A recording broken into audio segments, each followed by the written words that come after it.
Hello students, welcome back to the class. Today we can go through the poem Stopping by Woods on a Snowy Evening written by Robert Frost. Okay children, now let us know about the poet Robert Frost. Robert Frost was an American poet. He was born on 26th March 1874 in America.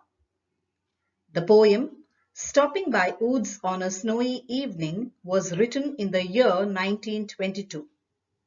Some of his poems are The Road Not Taken, Stopping by Woods on a Snowy Evening, Mending Wall, etc. He has received awards such as Robert Frost Medal, Pulitzer Prize for Poetry, United States Poet Laureate, and more. Robert Frost died on 29 January 1963 in Boston, United States.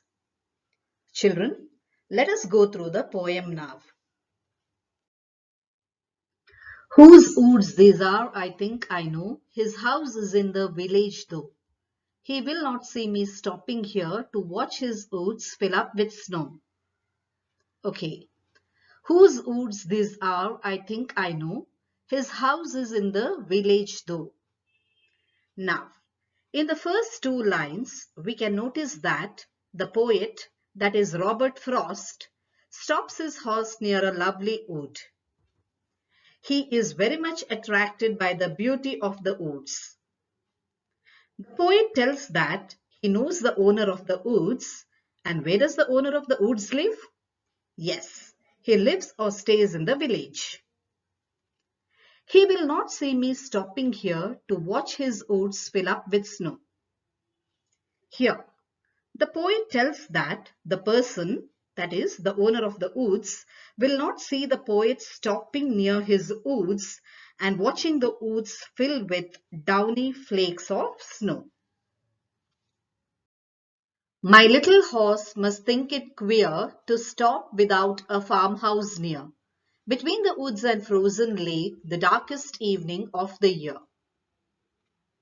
My little horse must think it queer to stop without a farmhouse near. The horse mentioned here belongs to the poet Robert Frost. There is no farmhouse or a place of business transaction.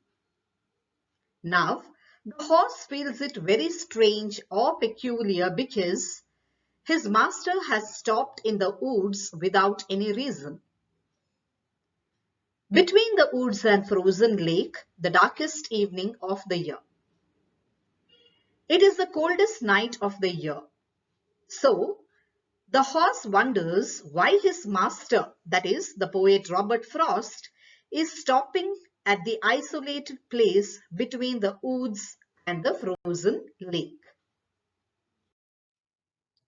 He gives his harness bells a shake to ask if there is some mistake.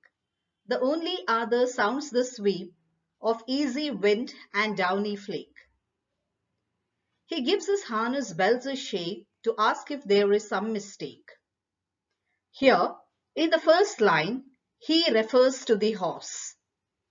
When his master stops in the woods, the horse shakes his harness bells.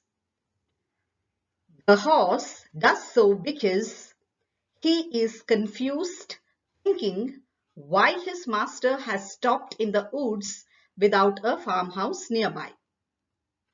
The only other sounds the sweep of easy wind and downy flake. It means the only sounds that could be heard in the woods are the sound of the harness bells, of easy sweeping wind and downy flake, that is, soft fall of snow. The woods are lovely, dark and deep, but I have promises to keep, and miles to go before I sleep, and miles to go before I sleep. The woods are lovely, dark and deep. The poet here mentions the qualities of woods. That is, the woods are lovely, dark and deep. In other words, we can say that the beauty, the dark mystery, and the penetrating depth of the woods are suggested here. But I have promises to keep. The theme of the poem is a conflict between duty and desire. The poet wants to stop near the woods and enjoy its lovely ambience. He wants to be one with nature. Then the voice of duty says that he doesn't have time to indulge in such temptations. He has many responsibilities to fulfill. And miles to go before I sleep, and miles to go before I sleep. See, children, the last three lines are very popular. They mean that one should not forget one's duties and responsibilities by getting involved in the appreciation of beauty or sensuality. One should remember that life entrusts you with a lot of responsibilities and duties. Only after fulfilling them we can enjoy rest and leisure. A good sleep has to be earned through hard work by carrying out duties. Even death can be made a welcome experience once the duties are over. The lines also mean that the poet has many miles to travel to reach his destination.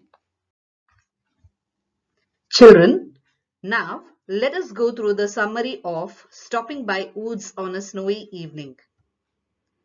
The poet stops his horse carriage near a lovely wood in the countryside. He knows the owner, but he is at present living in the village. The poet watches the snow falling. He feels the horse may find it strange stopping in between the dark woods and a frozen lake on a cold winter night. It shakes his harness bells to inquire the reason. There is no farmhouse here. There is no practical reason for him to waste time there. No doubt, the woods are attractive and he wants to explore its mystery, but the poet realizes he cannot stay there forever. He has a number of promises to keep and many miles to travel. He cannot take a rest or give in to wayside temptations before he fulfills his responsibility. The poem is a call to duty. The world of dream and imagination and even the desire to admire the beauty of nature has to give way to the call of duty. Thank you.